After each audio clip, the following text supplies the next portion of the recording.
just like that. నాకు beetroot juice అంటే నచ్చదు, ఎప్పుడు నాకు కానీ నేను తాగాలి.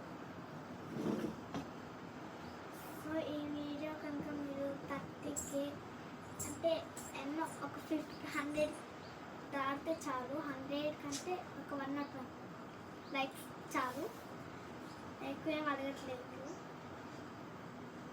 సో ఇప్పుడు మీరు కనుక ఒక 100 లైక్స్ ఇస్తే నేనైతే ఈ గ్లాస్ ఫుల్ తాగుతాను. చాలా ఎట్లా ఉంది అసలు నాకు పక్కన నిమ్మకాయ అంటే చాలా ఇష్టం.